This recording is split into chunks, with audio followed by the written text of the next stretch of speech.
Joining us now live from Washington is Minnesota Democratic Senator Tina Smith, who has known Melissa and Mark Hortman for years and saw them at a Democratic Party function the night before they died. Senator Smith, thank you so much for joining us. I am so sorry for your loss, for your state's loss, for that community's loss. And I appreciate you taking the time to talk to us. First, let's begin with you and the latest on this investigation. Have officials given you or your colleagues any more of an idea what the motive was in these attacks?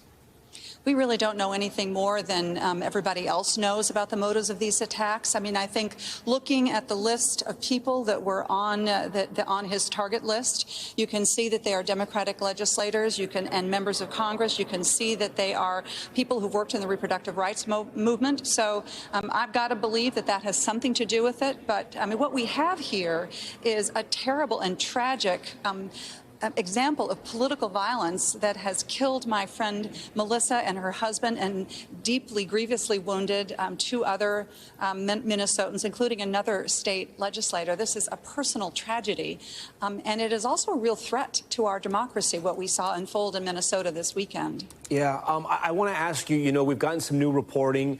Your name was mentioned in one of those notebooks, if you will, on one of those lists. I have to imagine security has stepped up to protect you and your family. I would hope so. How are you feeling tonight? What is your understanding of why your name was there?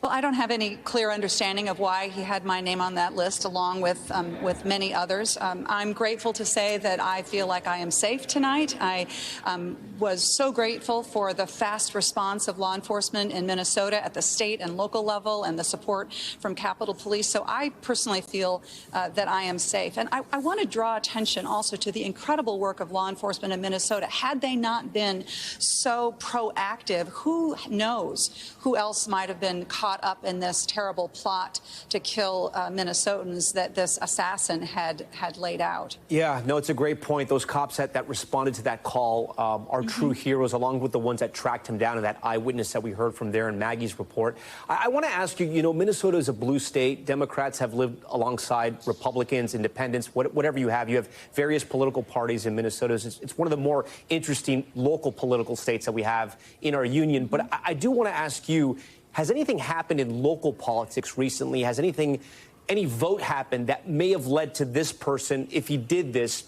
to sort of flip? One thing I would say is, having heard just the preliminary information from the U.S. Attorney, is that this plot was obviously very long in the making. So I personally doubt that there was anything that was a trigger recently. But I want to just draw attention to something about Minnesota politics. I mean, in some ways it is a blue state, but Melissa was the Democratic leader in a state House of Representatives that was perfectly split, half Democrats, half Republicans. And in that process, they were able to navigate. Melissa, through her incredible legislative skill, was able to work with Republicans and Democrats to reach an agreement on our legislative finishing up our legislative session and wrapping up the state budget. And what was really challenging times, it shows, I think, her incredible skill. And I think it shows what we need to be doing in this country, which is people working together using the legislative process. And what happened with this horrible assassination is the people taking over the violence that is just has no place. I also want to ask you about one of your fellow senators' reaction to the attack as well. Senator Mike Lee of Utah posted on X after the attack with one of those pictures of the suspect at the door, writing, "This is what happens when Marxists don't get their way." Tonight, this moment was captured by reporter Jamie Dupree and posted on X as well. He says you ran down Senator Lee to confront him. What did you want to tell Senator Lee when you spoke to him? I wanted to speak to Senator Lee directly about the impact of what he had put out on social media, the impact it had on me, his colleague, and other people in Minnesota. He posted a picture of this assassin, presumably shortly before he killed my friend and a political leader in Minnesota. And I think it is important that people who have such a huge megaphone, like Senator Lee, think carefully about what they are doing and what impact it will have. Over 7 million people engaged with that social media tweet, and that is a power that he should be using to calm the storm and not to fuel the fire. Senator, do you think political violence is gaining steam? We had 2 assassination attempts on our current president. We had Governor Shapiro's home firebombed. We now have these horrific killings in Minnesota. What do you think it is?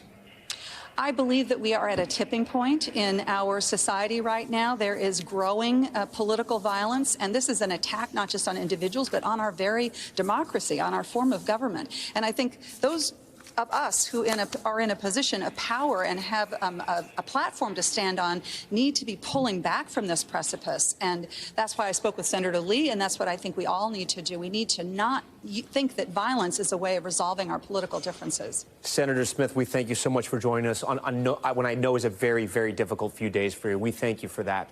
We thank you for watching, and remember, stay updated on breaking news and top stories on the NBC News app or watch live on our YouTube channel.